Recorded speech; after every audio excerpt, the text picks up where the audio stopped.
ప్రియమైన దేవుని సంఘమా, దేవుని ప్రజలారా, మనందరి ఆత్మీయ జీవితాలు దేవుని సన్నిధిలో తేట తెల్లంగా ఆయనకు కనబడుతున్నాయి. ఆయన అందరినీ చూస్తున్నారు, అందరినీ గమనిస్తున్నారు, అందరినీ పరిశీలిస్తున్నారు. ఆయన పరిశీలనలో, ఆయన కనుసన్నల్లో మానవ జీవితం ముందుకు కదులుతోంది. ఈ సంగతి మీ అందరికీ తెలుసు. ఈ యొక్క శ్రేష్టమైన సమయంలో ప్రభు యొక్క వాక్యం, ప్రభు యొక్క ఆలోచన మన హృదయాలకు స్వస్థత చేకూర్చాలి.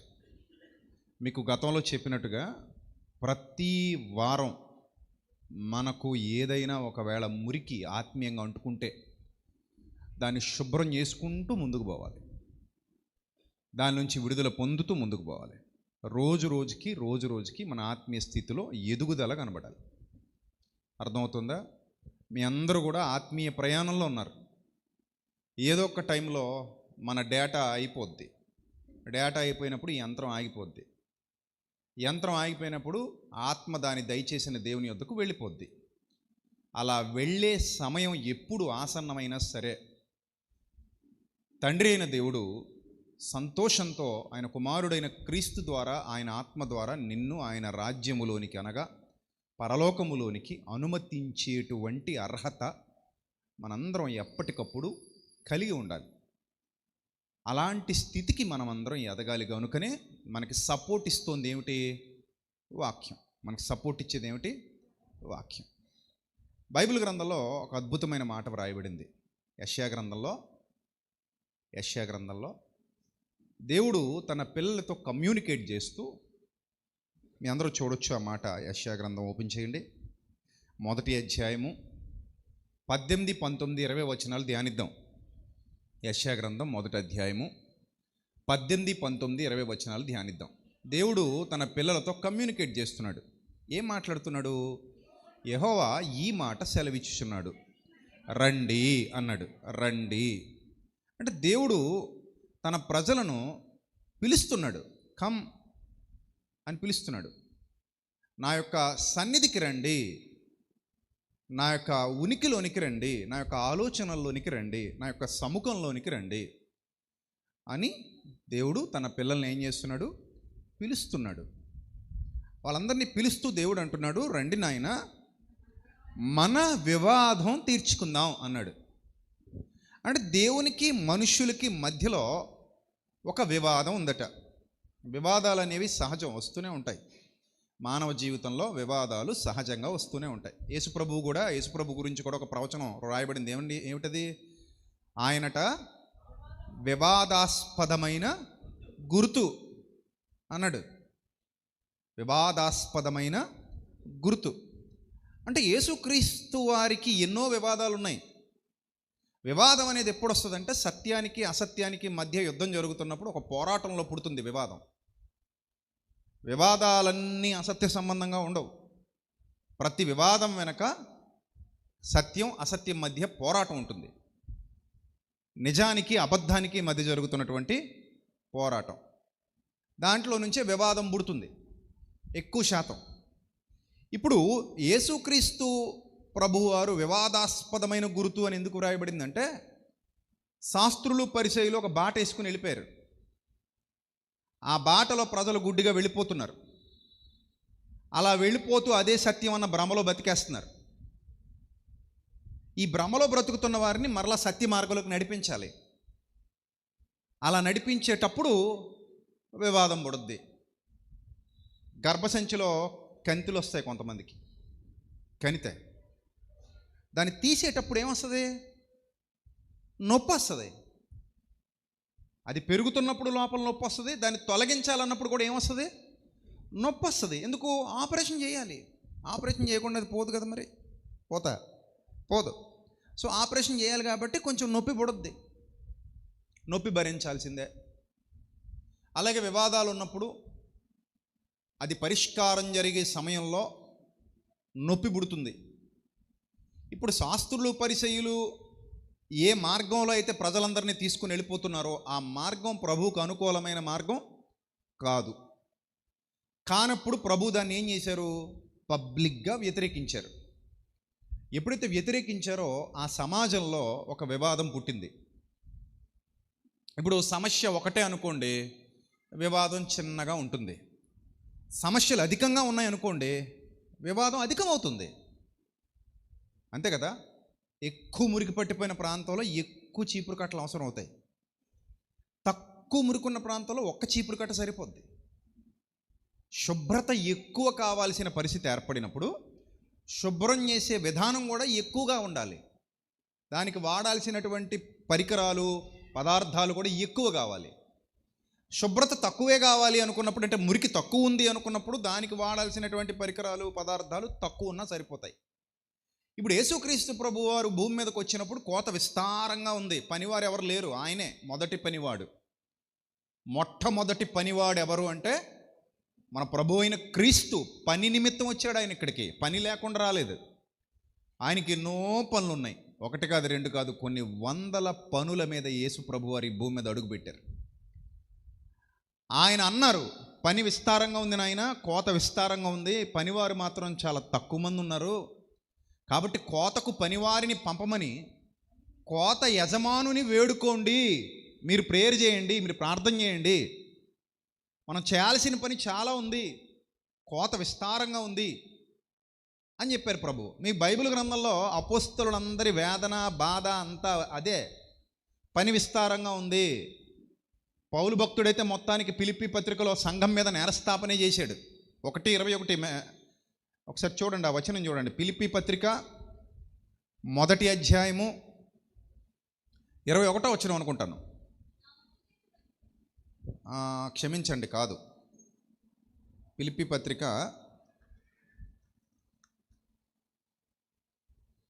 2వ అధ్యాయము 20వ వచనం, 21వ వచనం. ఫిలిప్పీ పత్రిక 2వ అధ్యాయం 21, 1:21 కాదు, 2:21.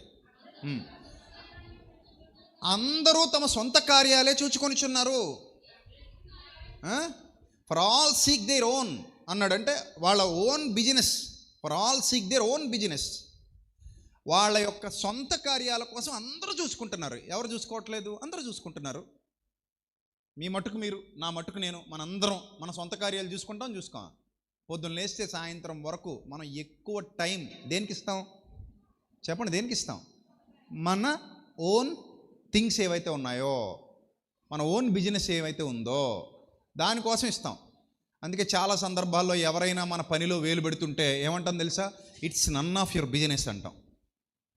అంటే ఇది నీ పని కాదు. మరి ఎవరిది? నాది. నువ్వు అనవసరంగా నా పనిలో వేలు పెట్టుకో, it's none of your business, this is my own business. So ప్రతి వారికి సొంత పనులు ఉన్నాయి, సొంత ఉద్యోగాలు ఉన్నాయి, సొంత ఉద్దేశాలు ఉన్నాయి. నువ్వు ప్రతిరోజు ఇక్కడ ఈ క్షణంలో ఇలా రెడ్ హ్యాండెడ్గా దేవుడు నిన్ను దగ్గరకు వచ్చి నేను ఆపేసి నిన్ను నిలబెట్టేసి అలాగా 24 గంటలు వాడుకుంటున్నావు కదరా బిడ్డ? అవును డాడీ, 24 గంటలు వాడేస్తున్నాను డాడీ. నేను ఇచ్చినవే కదరా బిడ్డ? అవును డాడీ. మొత్తం నేను ఇచ్చినవే కదరా? అవును డాడీ. నువ్వు ఇచ్చినవే డాడీ. 24 గంటలు కంప్లీట్గా వాడేస్తున్నావా, ఏమైనా మిగులుస్తున్నావా? అలా ఎలా కుదురుద్ది డాడీ? మొత్తం వాడకుండా ఎలా బతకగలం డాడీ? మిగల్చడం అనేది అసలు ఉంటుందా డాడీ? కనీసం నిద్రలో అయినా మేము ఏం చేయాలి? 24 గంటలని కంప్లీట్గా ఏం చేసేయాలి? వాడేయాలి కదా డాడీ. వాడేస్తున్నాను డాడీ అంటావు. మరి అందులో నీకు జన్మనిచ్చిన, నిన్ను సృష్టించిన సృష్టికర్తగా, నీ కోసం ఆలోచించే దేవునిగా, నీకు సమస్తాన్ని అనుగ్రహించే నీ తండ్రిగా, నీ కొరకు నా సొంత కుమారుని కూడా వదిలేశాను, ఆయన చెయ్యి వదిలేసిన ప్రేమమూర్తిగా నేను నీకు అప్పగించిన బాధ్యతను ఏనాడైనా 24 గంటల్లో ఒక అర్ధ గంట, లేదా ఒక పావు గంట, ఒక 30 గంట, ఒక గంట ఎప్పుడైనా నీకు అనిపించిందరా చిన్న తల్లి అని దేవుడు అడిగాడు అనుకోండి, మన సమాధానం ఎలా ఉంటుంది? టక్కుని చెప్పండి. ఎలా ఉంటుంది మన సమాధానం? టక్కుని చెప్పండి అంటే అలా బిక్కుమంటూ కూర్చుంటే ఎలా? టక్కుని చెప్పండి అన్నప్పుడు ఏం చేయాలి మీరు? టక్కుని చెప్పాలి. అలా బిక్కుమంటూ అలా ఉండకూడదు. అంతేనా? అంటే నీకు పూర్తిగా ఒక రోజు అని అనుగ్రహం ఇవ్వబడుతోంది. అనుగ్రహైశ్వర్యము అంటారు దాన్ని. మన ప్రతి సెకండ్ కూడా ఆయన వల్ల మనకు కలిగిన బహుమానమే కదా, కాదా? అవునా కాదా? లైఫ్లో ఒక ఆయన అంటున్నాడు, హార్ట్ ఆపరేషన్ అయిందంట, కిడ్నీ ప్రాబ్లం ఏదో వచ్చిందంట, మందులు వాడుతున్నాడంట, లివర్ కూడా కంప్లైంట్ వచ్చిందంట. అసలు పెద్దవి అవే అన్నీ వచ్చేసినాయి ఆయనకి. ఇప్పుడు 65 ఏళ్ళట. ఆయన అంటాడు కదా నాతో, బాబు నాకు మామూలు కాదు దెబ్బలు, పెద్ద పెద్ద దెబ్బలే తగిలాయి. కిడ్నీకి దెబ్బ తగిలింది, లివర్కి దెబ్బ తగిలింది, హార్ట్కి దెబ్బ తగిలింది, ఇన్ని దెబ్బలు తగిలినా అసలు నేను 50కో 55కో పోవాల్సిన ఉండి మెల్లిమెల్లిగా ఈ బండి ఎక్కడ దాకా వచ్చేసిందంట. ఎప్పుడో ఆగిపోవాల్సినటువంటి ఈ బండి మెల్లిమెల్లిగా 65 దాకా వచ్చేసిందంట. అసలు నేను 50కే పోవాల్సిన ఉండి ఈ 15 ఏళ్ళు నా బోనస్ అయ్యా అంటున్నాడు. ఏంటది? బోనస్ అట. ఇంకా మిగిలింది ఎంత వస్తే అంత ఏంటది? బోనస్సేనట. అయ్యా బోనస్ బాగానే వస్తుంది, మరి బోనస్ దేవుని దృష్టిలో మైనస్ అయిపోతుందేమో. బోనస్ ఓకే, బట్ అది ఏం కాకూడదు, మైనస్ కాకూడదు. మీకు హిజ్కియా గారు తెలుసు కదా, ఎన్నాళ్ళు వచ్చింది బోనస్? 15 ఏళ్ళు వచ్చింది బోనస్. 15 ఏళ్ల బోనస్ లాస్ట్లో మైనస్ అయిపోయింది, తెలుసా మీకు? 15 ఏళ్ల బోనస్ మైనస్ అయిపోయింది. వేరే దేశం నుంచి వారు వీళ్ళని ఈయన చూడడానికి వచ్చినప్పుడు దేవుడు పరీక్షించడం మొదలు పెడతాడు. దినవృత్తాంతాలు 2వ గ్రంథంలో ఉంటుంది ఆ విషయం. దేవుడు హిజ్కియాని పరీక్షిస్తాడు. అసలు హిజ్కియా ఏమి చేయునో అని హిజ్కియాని దేవుడు ఏం చేస్తాడు? పరీక్షిస్తాడు. అతడు ఏమి చేయునో అని దేవుడు కనిపెడతాడు. అంటే 15 ఏళ్ల ఆయుష్కాలం ఇచ్చిన తర్వాత, 15 ఏళ్ల బోనస్ ఇచ్చిన తర్వాత, ఇంత బోనస్ టైం తీసుకున్నటువంటి నా కుమారుడు ఎలా ఉన్నాడు అని దేవుడు పరీక్షిస్తుంటే, చివరాఖరిలో బోనస్ తీసుకున్నటువంటి హిజ్కియా గారు ఏమయ్యారు? మైనస్ అయ్యారు. నిజం ఇది. అంటే దేవుడు ప్రతి క్షణం నిన్ను నన్ను ప్రతి ఒక్కరిని ఏం చేస్తూ ఉంటాడు? ఆయన పరీక్షిస్తూ ఉంటాడు.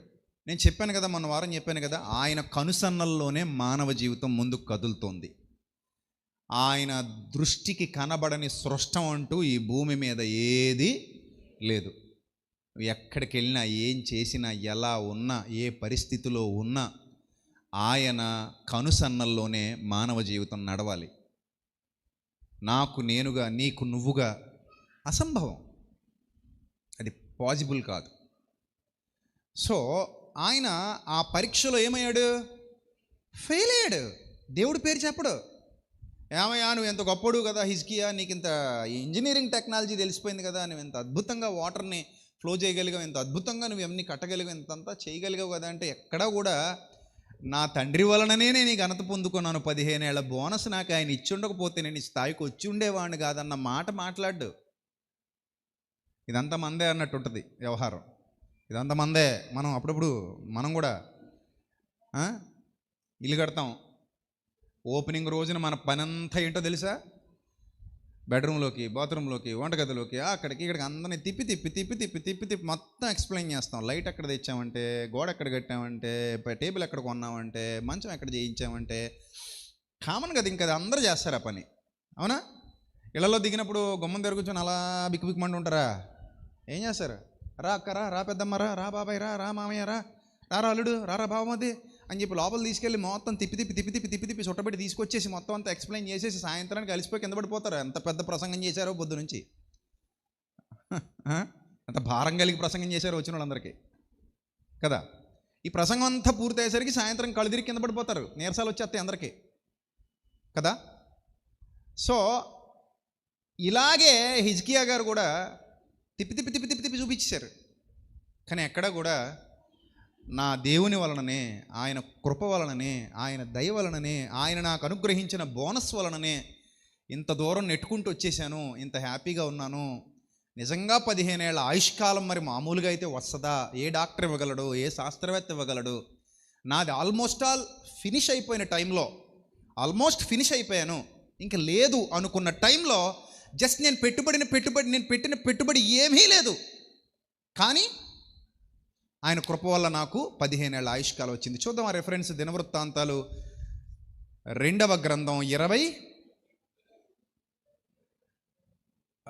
జూమ్ చేయండి, 22,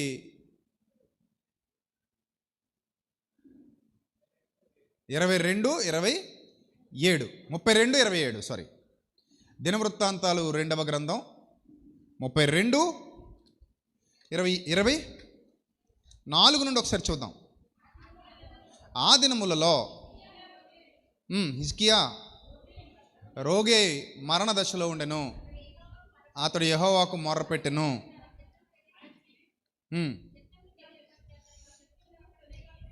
ఆయన తన చిత్తమును తెలియపరిచి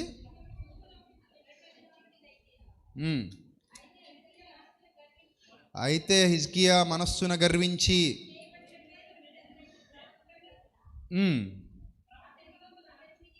తనకు చేయబడిన మేలుకు తగినట్టు ప్రవర్తింపనందున అతని మీదికిని యోధా యెరూషలేము వారి మీదికిని కోపము రాగా అనుంది.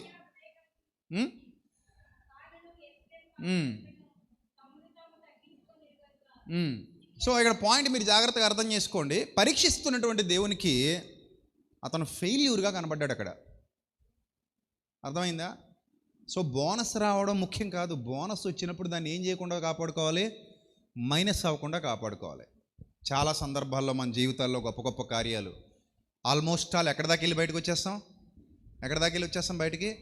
అలా డెత్ అంచు వరకు, మరణ పంచుల వరకు వెళ్ళి మళ్ళీ టక్కన తిరిగి ఇలా వచ్చేస్తాం. అలా ఎందుకు వెళ్ళామో తెలియదు, ఇలా ఎందుకు వచ్చామో తెలియదు. చాలామంది ఉన్నారు కదా అలా మరణ పంచుల వరకు వెళ్ళి వెనక్కి వచ్చిన వాళ్ళు. లేరు? బోలెడంత మంది ఉన్నారు. ఇక్కడ కూడా ఉన్నారు చాలామంది. మన మోహన్ ఉన్నాడా? వచ్చాడా? రాలేదా? సావారం వాస్తవ్యులు రాలేదా? ఆయన కూడా ఇంచుమించు ఎక్కడి దాకా వెళ్ళి వచ్చాడు? అలా మరణం దాకా వెళ్ళి అలా బాయ్ చెప్పి మళ్ళీ వచ్చాడు వెనక్కి. నిజం. మరి ఆ రోజు అసలు అతను చనిపోవాల్సిందే కదా, లారీ ఎక్కి తొక్కేసింది. కానీ అలా వెళ్ళాడు, మళ్ళీ దేవుని కృప వల్ల బయటకు వచ్చాడు. ఇప్పుడు తన పని తాను చేసుకోగలుగుతున్నాడు. అది ఎవరి కృప? దేవుని కృప, దేవుని దయ. ఆయన ఇవ్వకపోతే మనం మర్చిపోతాం ఎప్పటికి మనిషిని. ఇలా చాలామంది ఉంటారు జీవితంలో. చాలా జీవితాల్లో ఇలాంటి సంఘటనలు జరుగుతుంటాయి. అలా వెళతాం, మళ్ళీ వెనక్కి వస్తుంటాం. ఇప్పుడు ఇందాక మనం మాట్లాడుకున్నట్టుగా మన ప్రతి ప్రయాణంలో, ప్రతి పరిస్థితిలో, ప్రతి స్థితిలో దేవుని యొక్క కృప, కాపుదల, నడిపింపు మనకున్నాయి. లక్ష్మణ్ కూడా చెప్తాడు, ఆ మధ్య యాక్సిడెంట్ అయ్యి హాస్పిటల్లో పడిపోయినప్పుడు నైట్ ఎవరు రాలేదట తను తీసుకెళ్ళడానికి. నైట్ టైం ఎక్కడో పడిపోయాడు. చాలా లేట్ అయిందన్న, ఇంకొక అరగంట లేట్ అయ్యి ఉంటే నా కుటుంబానికి నేను లేకపోయేవాడినేమో అంటాడు. జీవితంలో చాలా జరుగుతుంది.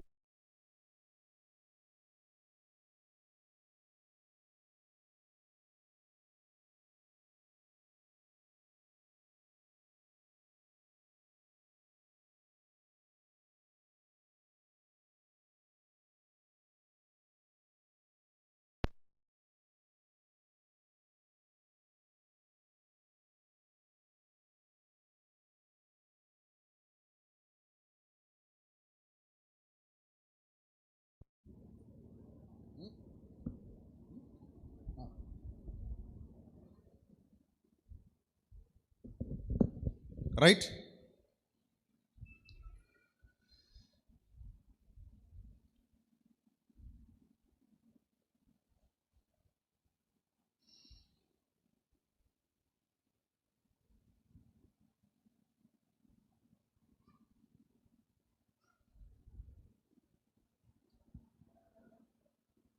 ఓకే.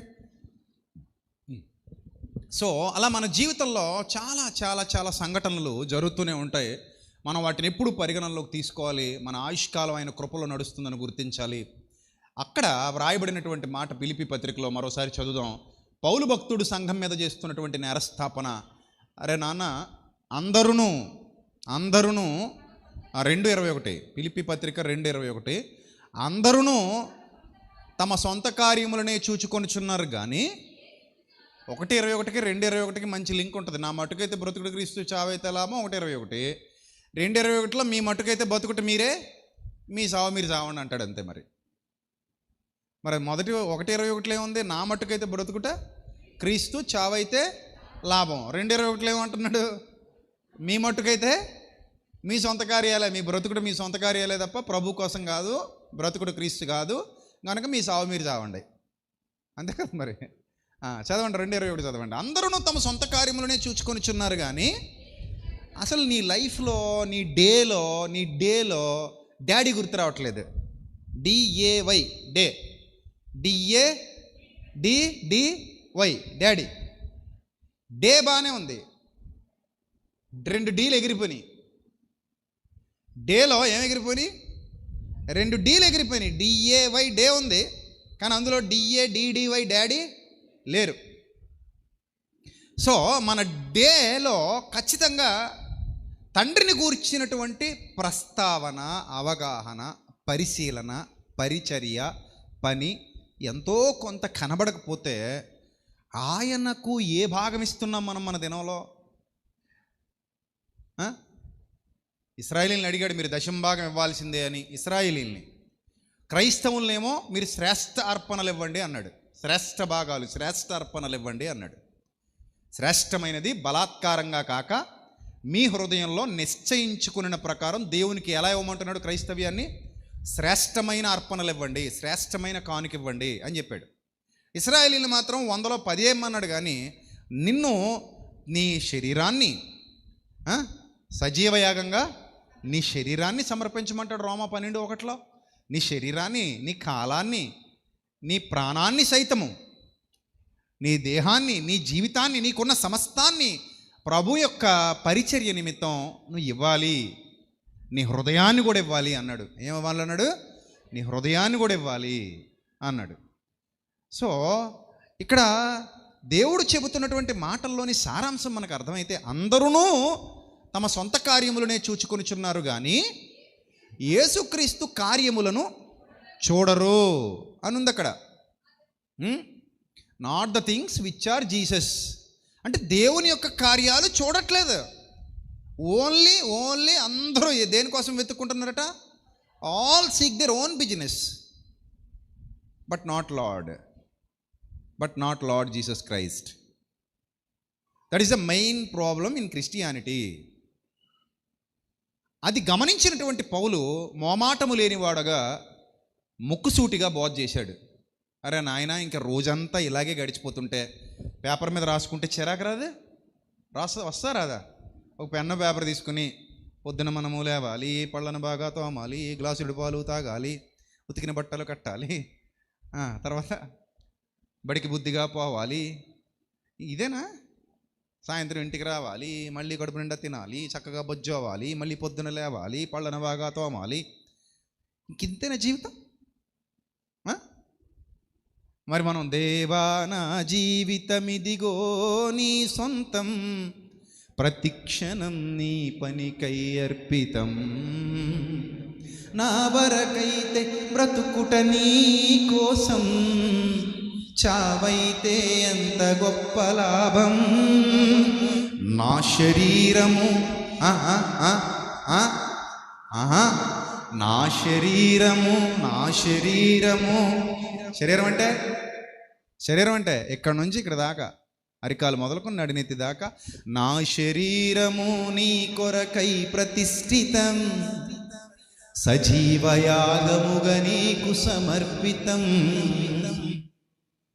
నా శరీరము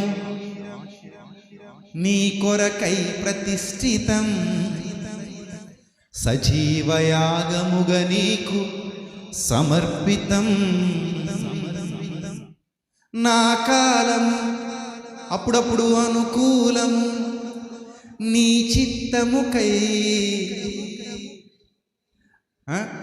అవకాశం ఉంటే ధనము ఘనము సమస్తము నా మనసుకు నచ్చితే నీ పనికై, నచ్చకపోతే నీకు బై బై. ఇదే కదా మా ఒరిజినల్ పాట కాదు? ఒరిజినల్ పాట అయితే ఇదే. మామూలుగా డైలీ లైఫ్లో రియల్గా పాడండి రా బిడ్డలారా అంటే ఇలానే పాడతారు చాలామంది. అదే మామూలుగా నాటకం వేసేయండి, అందరూ నాటకం వేసేయండి, ఎవడ పాత్రలు అటు జీవించేయండి అంటే ఇంక ఎరగదీసేస్తాం. నా మరణము నీ చరణముల చెంతకై. నిజమే, నిన్ను మహిమ పరిచి స్టెఫన్ లాగా నేల కొరుగుటకై, నా శరీరము నీ కొరకై ప్రతిష్ఠితం, సజీవయాగముగా నీకు సమర్పితం. ఆవిడ దేవుడు పైన చూసి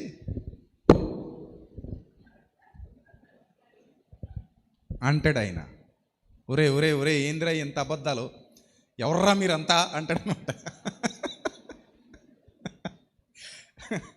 సోషల్ మీడియాలో తిప్పుతుంటారు కదా, ఒరే ఎవర్రా మీరంతా, ఎక్కడి నుంచి వచ్చారా బాబు మీరంతా అన్నట్టు.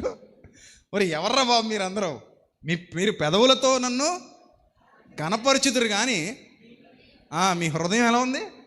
అరే బాబు, ఎక్కడో ఆఫ్రికాకి అమలాపురం అనుకున్నంత తేడా ఉందని ఆయన.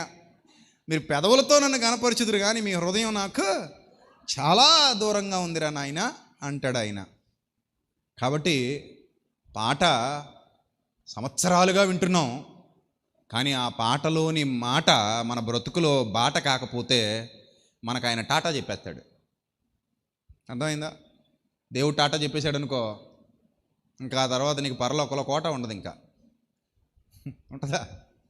ఉండదు. ఇంకా ప్రతి పూట ఎక్కడ ఉండాలి? నువ్వు నరకంలోనే ఉండాలి. కాబట్టి ఇంక నీ ఇష్టం మరి. కాబట్టి ఇక్కడ వ్రాయబడినటువంటి మాట మనం జాగ్రత్తగా ఆలోచన చేస్తే, అందరూ తమ సొంత కార్యములనే చూచుకొనిచున్నారు, కానీ నేను ఇచ్చిన ఇంత వాల్యుబుల్ లైఫ్ని ఎవరు పడితే వాళ్ళు ఎలా పడితే అలాగే ఇష్టం వచ్చినట్టు వాడేసుకుంటున్నారు. కానీ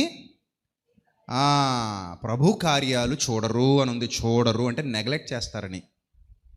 ప్రభు కార్యాలు ఏం చేస్తారట? నెగ్లెక్ట్ చేస్తారట, రిజెక్ట్ చేస్తారట.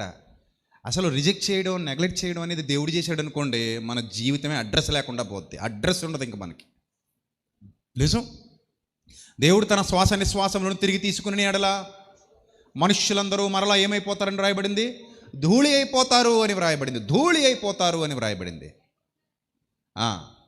సో కాబట్టి మనం ఎప్పుడూ కూడా మన నిర్ణయాలలో, మన ఉద్దేశాలలో, మన జీవితాలలో దేవుని యొక్క కృపకు స్థానం ఇవ్వాలి. ఆయన కరుణకు స్థానం ఇవ్వాలి. ఆయన ఉద్దేశాలు మనలో నెరవేర్చబడాలి. ఇదిగో నేనున్నాను యెషయా గ్రంథంలో 6వ అధ్యాయంలో, నా నిమిత్తం ఎవడు పోవును అన్నాడు. ఏ పరిస్థితులు అంటారు తెలుసా మాట? యెషయా గ్రంథం 6వ అధ్యాయంలో రాజుల దగ్గరికి పోతాడు ఈయన, ఈ ప్రవక్త. హిజ్కియా దగ్గరికి వెళ్ళింది ఈయనే. హిజ్కియా దగ్గరికి వెళ్ళి నీవు మరణమవుచున్నావు, నీ ఇల్లు చక్కబెట్టుకునుము చెప్పింది ఎవరు? ఈయనే, ప్రవక్త. సో ఈయన రాస్తున్నాడు. చూడండి 6వ అధ్యాయం చూడండి. రాజైన ఉజ్జియా మృతి నొందిన సంవత్సరమున అత్యున్నత సింహాసనమందు ప్రభు ఆసీనుడై ఉండగా నేను చూచి తిని దర్శనం. అత్యున్నత సింహాసనం మీద ఆసీనుడై ఉన్నాడు. మనం పాట పాడతాం, అత్యున్నత సింహాసనముపై ఆసీనుడవైన నా దేవా, అత్యంత ప్రేమ స్వరూపివి నీవే. ఆరాధిస్తున్నాడు యెషయా. నువ్వు ఆరాధిస్తున్నావు మరి?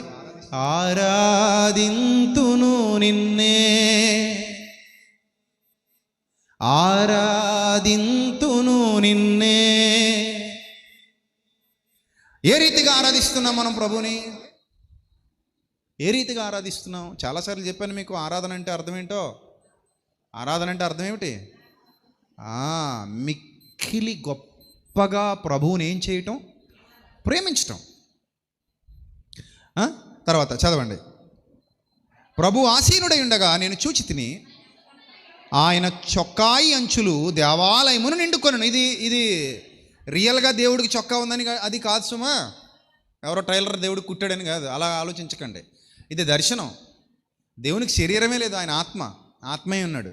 కానీ దర్శనంలో చూపించేటప్పుడు మానవులకు అర్థమయ్యే విధంగా చూపించాలి కాబట్టి అలా కనబడతాడు ఆయన, అంతే. దేవునికి మానవులకు ఉన్నట్టుగా ఏం లేదు, రక్తమాంసములు లేవు. కానీ మానవులకు అర్థమయ్యే విధంగా చూపించాలి, దర్శనం చూపించాల్సి అనుకున్నప్పుడు దేవుడు అలాగే కనబడతాడు. ఇక్కడ చూడండి ఏమైంది? ఆయన చొక్కాయి అంచులు దేవాలయమును నిండుకొనెను. ఆయనకు పైగా శరాపులు నిలిచి ఉండిరి, మహాదూతలు. శరాపులు అంటే ఎవరు? మహాదూతలు నిలిచి ఉండిరి. ఒక్కొక్కరికి 6 రెక్కలు కనబడుతున్నాయట. ఇవన్నీ దర్శనంలో చూస్తున్నాడు. ప్రతివాడు 2 రెక్కలతో తన ముఖమును, 2 తన కాళ్ళను కప్పుకొనుచు, 2 ఎగురుచునుండెను. వారు సైన్యములకు అధిపతికి యెహోవా పరిశుద్ధుడు, పరిశుద్ధుడు, పరిశుద్ధుడు, సర్వలోకము ఆయన మహిమతో నిండి ఉన్నదని గొప్ప స్వరముతో గాన ప్రతిగానములు చేయుచుండ్రి. ఇవంతా దర్శనంలో చూస్తున్నాడు. లైక్ ఏ మూవీ లాగా.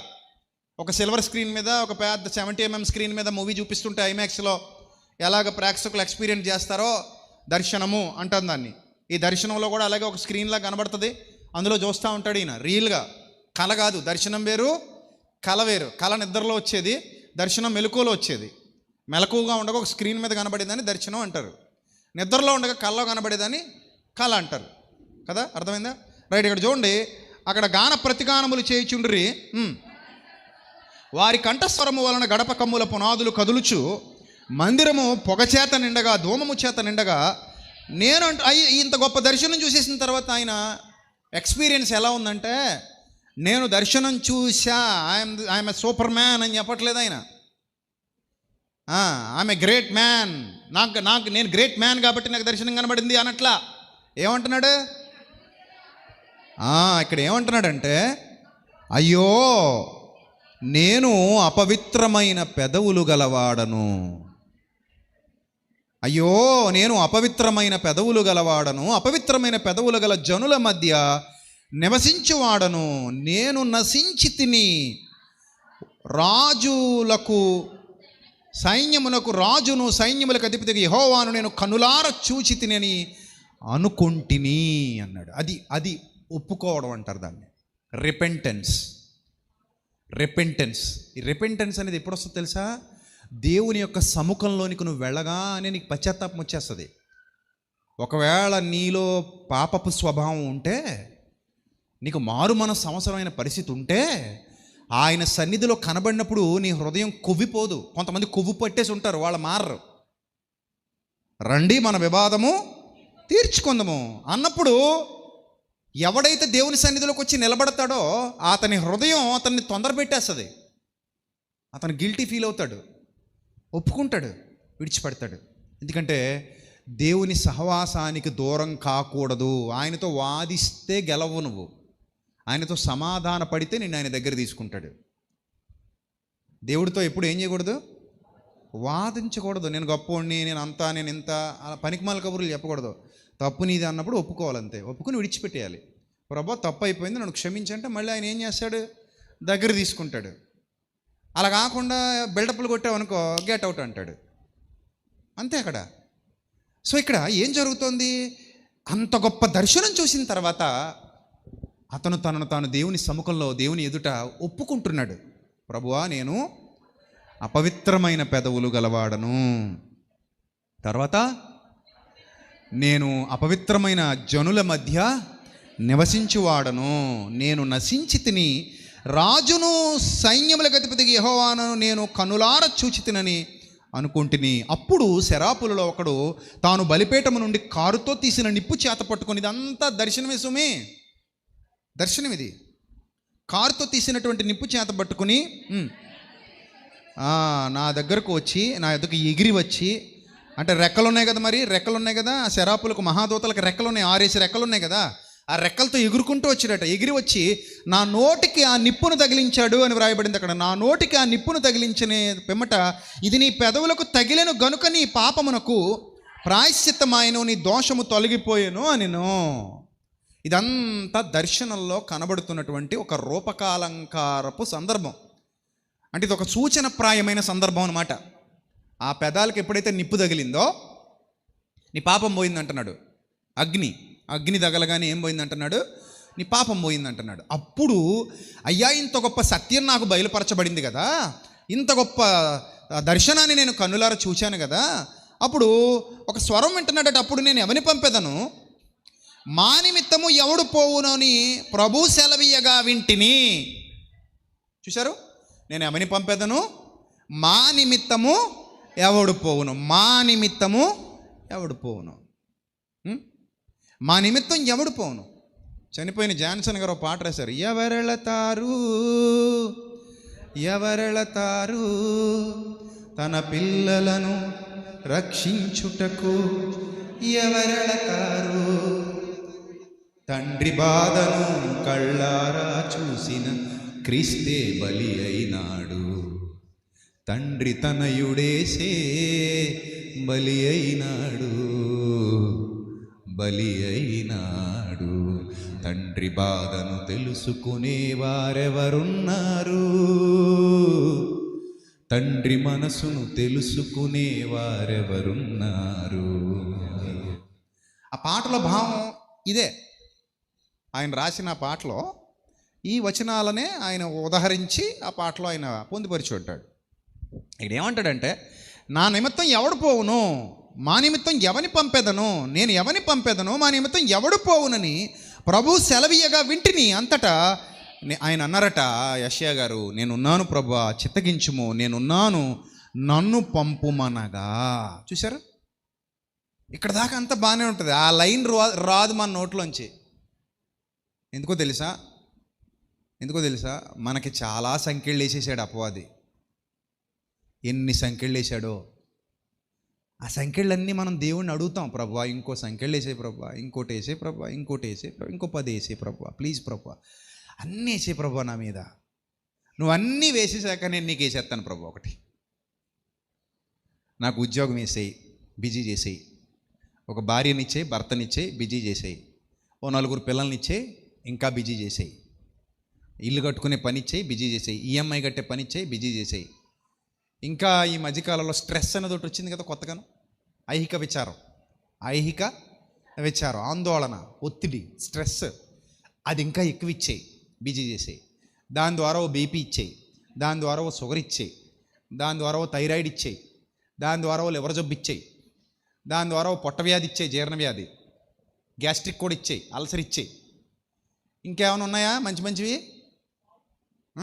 దుకాణంలోనూ ఉంటాయి, ఎందుకుండవు? ఓ స్టెంట్ వేయించేయి, ఓ గుండె జబ్బు ఇచ్చేయి. ఇవన్నీ ఒకదాని తర్వాత ఒకటి వేసేసుకొని మందుల డబ్బా, చిన్న మందుల షాప్ మన ఇంట్లోనే ఉంటుంది. నిజం, ప్రతి ఒక్కళ్ళ ఇంట్లో చిన్న సైజు మెడికల్ షాప్ ఉంటుంది. అందులో డబ్బా తీస్తే చాలు మొత్తం మందులు వస్తూనే ఉంటాయి. చాలామంది ఇళ్లలో పనికిరాని మందులు చాలా ఉంటాయి తెలుసా. ఒకటి రాస్తాడు డాక్టర్ గారు, రాసి వీళ్ళు 10 తెచ్చేసుకుంటారు. ఒకటి మింగుతారు, 9 పక్కన పెడతారు. అది డేట్ అయిపోయినా అలాగే ఉంటుంది. అందులో ఏదో రోజు ఇల్లు దులుపుతుంటారు, అప్పుడు డబ్బాల మందులు వస్తాయి. అన్నీ తీస్తారు, ఎవడొకని పిలుస్తారు, అరే నాయన ఇది దేనికి పని చేద్ది, ఇది అదమ్మా, ఓహో అయితే అప్పుడు రాసి ఉంటారు పోయిన సంవత్సరం. ఇది దేనికి, ఇది ఇదమ్మా, ఓహో ఇదేమో అప్పుడు రాశారులే. ఇది ఎవరిది, ఇది మీ మామయ్యదిలే, నాది కాదు. మరి ఇది ఎవరిది, ఇది మీ అత్తయ్యది. ఇది ఎవరిది, ఇది మీ వదింది. ఇది ఎవరిది, ఇది మన బాబుగాడిది, ఇది మన బుజ్జిగాడిది, ఇది మన బుజ్జమ్మది. మరి అన్నీ దాచుకుని ఏం చేస్తావు? షాప్ పెడతావు రేపు మా ఇదిలో. ఏం చేస్తావు? షాప్ పెడతావా? పెట్టు, బాగుంటుంది. పాడైపోయిన మందుల షాప్ అని పెట్టి బాగుంటుంది బోర్డు. ఎక్స్పైరీ అయిపోయిన మెడికల్ షాప్ అని పెట్టు. సో అలాగా ఒక పెద్ద మందుల షాప్ ఇంట్లో మెయింటైన్ చేస్తూ ఉంటాం. ఎందుకు ఇవన్నీ పెట్టుకున్నాం కదా, ఇంత టెన్షన్లో, ఇంత ఒత్తిడిలో ముళ్ళ పొదల్లో పడిపోయి. ఏంటవి చెప్పండి, ఏంటవి? విత్తనాలు. నీకు బాగా స్ట్రెస్గా ఉండి వచ్చావు అనుకో చర్చ్కి, మైండ్లో అంతా ఏమి నడుస్తుంటుంది? ఆ బయట ఏ స్ట్రెస్ పెట్టుకొచ్చావో అదే నడుస్తుంటుంది. ఇప్పుడు అందులో నీకు వాక్యం వేసినా కూడా ప్రస్తుతానికి శాంతిగా, సమాధానంగా బాగానే ఫీల్ అవుతావు. కానీ గేటు దగ్గరికి వెళ్ళాక మళ్ళీ అక్కడే ఉంటాడు దెయ్యం, కుర్చీలో కూర్చొని ఉంటాడు, చైరేసి కూర్చుంటాడు. ఎక్కడికమ్మా? లోపలికి వెళ్తున్నాను. సరే లేళ్ళు, ఇప్పుడు వదిలేస్తానంటాడు. త్వరగా వచ్చా, ఇక్కడ ఎక్కువసేపు ఉండలేను. ఐ లవ్ యూ కదా. ఏమిటి? ఐ లవ్ యూ, నువ్వు లేక నేను లేను, నీతోనే నేను, నువ్వు లేక నేను ఉండలేను అని అక్కడ కూర్చుంటాడు. మనం ఇక్కడ అంతసేపు ఆరాధనలో దేవునితో చక్కగా సమయం గడిపేసి అంతా అయిపోయిన తర్వాత అక్కడికి వెళ్ళిన తర్వాత రండి పోదాం అంటే మళ్ళీ అలా దూరిపోతాడనమాట లోపలికి సేన. అక్కడి నుంచి మళ్ళీ మామూలే తీసుకెళ్ళిపోతాడు. అలాగా మళ్ళీ ఆదివారం వదులుతాడు తీసుకొచ్చి. హాస్టల్లాగా ఉంది ఇది ఏదో. ఆదివారం అమ్మ నాన్న వచ్చి తీసుకెళ్తారు చూసారా హాస్టల్ నుంచి. అలాగే ఆడు మాత్రం వారం అంతా ఆడితో తిప్పుకొని ఆదివారం ఇక్కడ వదిలేసిపోతాడు. ఆ 2 గంటలు అయిపోయాక మళ్ళీ ఆడితో పాటు తీసుకెళ్ళిపోతాడు. మళ్ళీ అలా తిప్పుతాడు, 6 రోజులు తిప్పుతాడు నిన్ను, గానుగెద్దుని తిప్పినట్టు. ఇదివరకు గానుగెద్దులు ఉండేవి తెలుసా మీకు? గానుగెద్దులు తిరుగుతూ ఉండాలన్నమాట గానుగ చుట్టూ. ఆ ఎద్దు అలా తిరుగుతూ ఉంటే గానుగలో నలుగుతాయన్నమాట. అలా గానుగెద్దుని తిప్పినట్టు ఒక 6 రోజులు అలా తిప్పి మళ్ళీ నీకు ఎక్కడ డౌట్ రాకుండా తీసుకొచ్చి ఇక్కడ వదిలేస్తాడు 2 గంటలు. ఈ 2 గంటలు అయిపోయిన తర్వాత మళ్ళీ తీసుకెళ్ళిపోతాడు. అలా చాలామంది ఉన్నారు కదా. లేరు బోలెడంతమంది ఉన్నారు. ఇన్నింట్లో పడిపోయాం మనం. అంటామా మాట, ప్రభువా అక్కడ మీకు స్వరం వినబడింది అనుకుందాం, ఆ దర్శనం మీకే వచ్చింది అనుకుందాం. మా నిమిత్తము ఎవడు పోవును, నేను ఎవరిని పంపేదను, మా నిమిత్తము ఎవడు పోవునని మీకు వినబడింది. నువ్వేమంటావు అంటనే చెప్పు, ఏం పర్లేదు, ఏమంటావు? ఏదో అంటున్నాడు చూడు. ఎవరిని పక్కన కుర్చీలో ఉన్న వాళ్ళు ఎవరికైనా ఇలా కొట్టి ఇగో చూడు నిన్నే పిలుస్తున్నారు చూడు. నేను కాదా, నన్ను కాదు, నేను బిజీగా ఉన్నాను కదా ఆయనకి తెలుసు. ఆ బిజీగా ఉండాల్సిన లైఫ్ నాకు ఇచ్చింది ఆయనే. తెలుసా నీకు? నన్ను అంత బిజీ లైఫ్లో పెట్టించింది ఎవరు? ఆయనే. కాబట్టి ఆయన నన్ను ఏం చేయడు, నాకు పని చెప్పడు. మరి పని చెప్తే ఎవడ చెప్తాడు? నీకే చెప్తాడు, పక్కన ఉన్న వాళ్ళకి. అందరూ చెప్పండి, మీ పక్కోళ్ళకి చెప్పండి, మీరు కాదు. మీ పక్కోళ్ళకి చెప్పండి, ఇదిగో బాబు బుజ్జి నిన్నే అమ్మ చూడు పిలుస్తున్నాడు ఆయన అని చెప్పండి. ఆయన అక్కడ అయిపోయింది అంతే. మీరు చక్కగా మీ పనుల్లో మీరు నిమగ్నం అయిపోండి.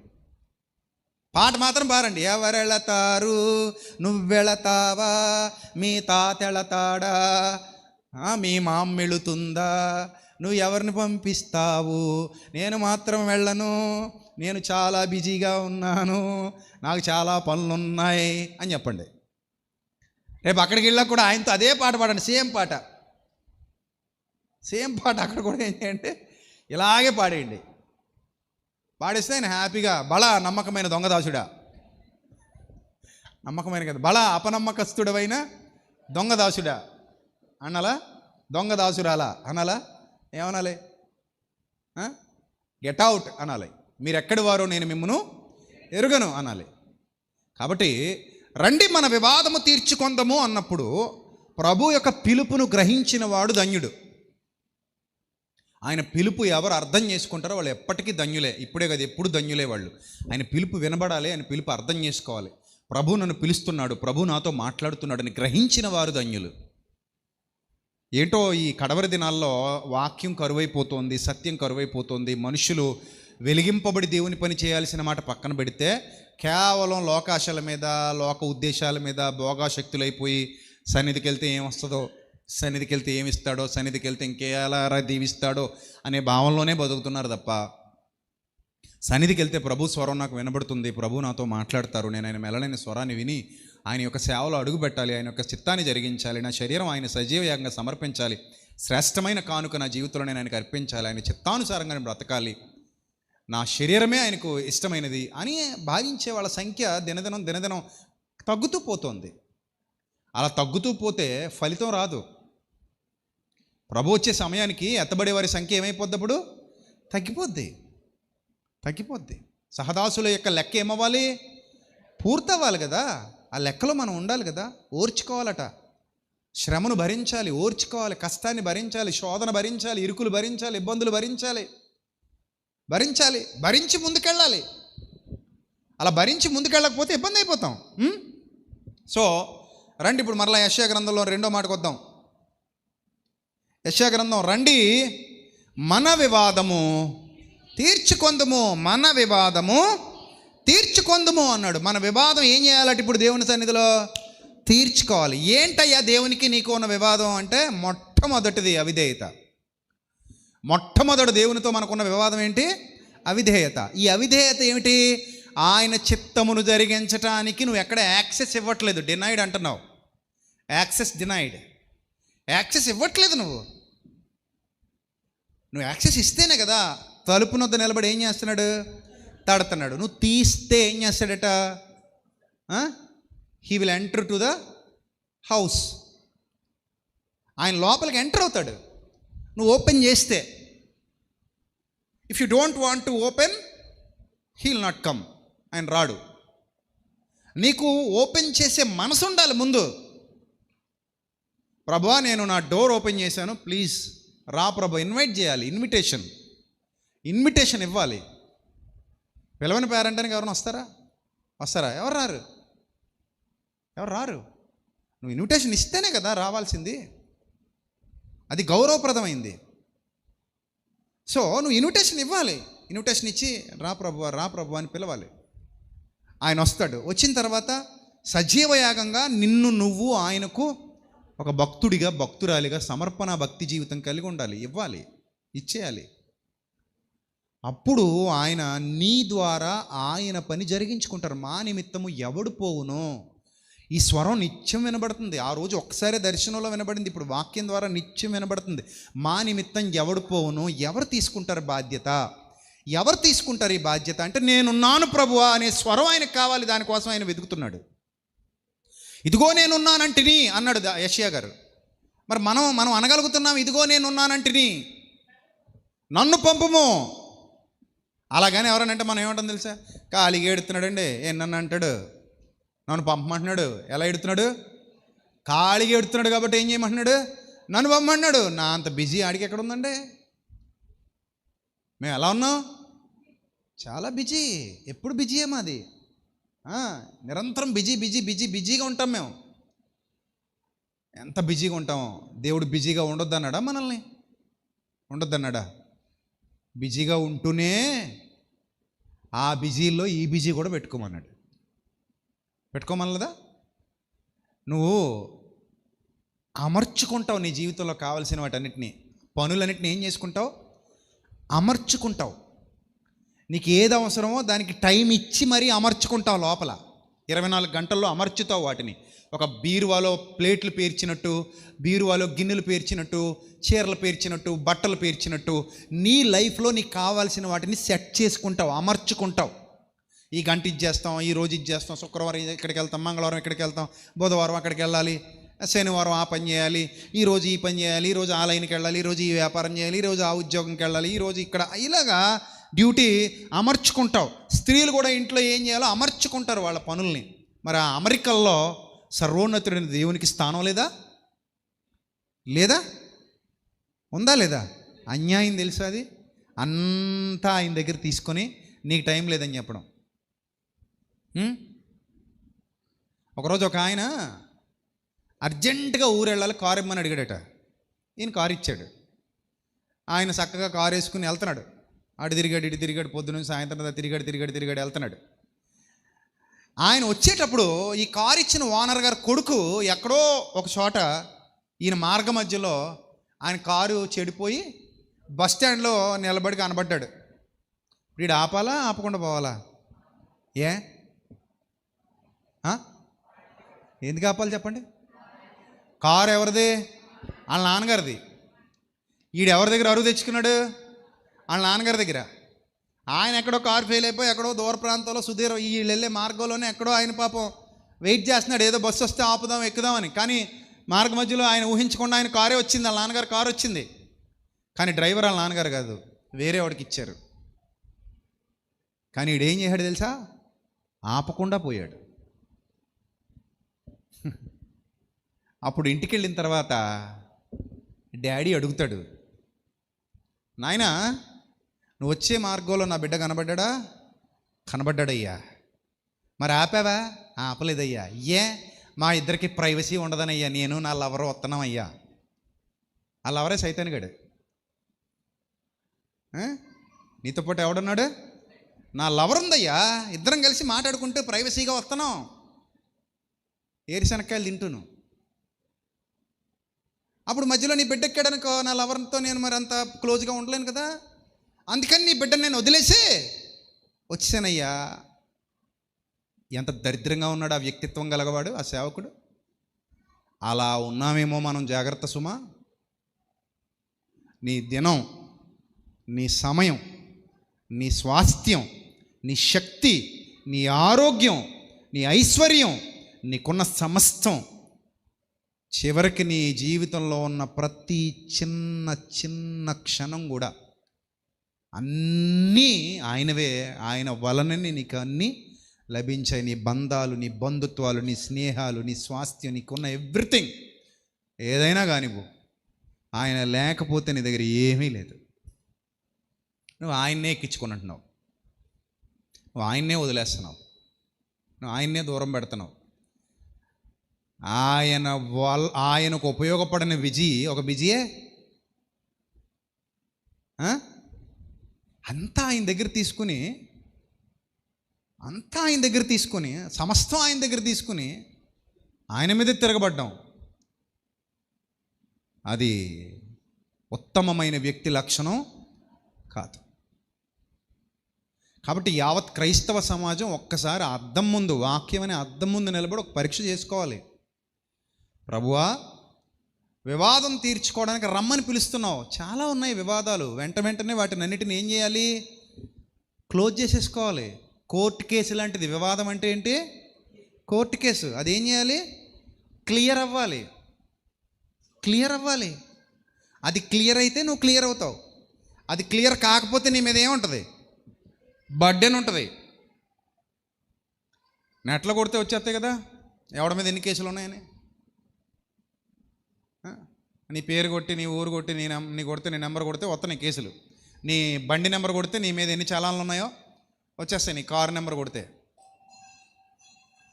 ఇప్పుడంతా ఆన్లైన్ అయిపోయింది కదా. ఇప్పుడు దేవుని సన్నిధిలో నీ మీద వివాదాలు ఏమున్నాయి అని నువ్వు కొట్టుకోవాలి.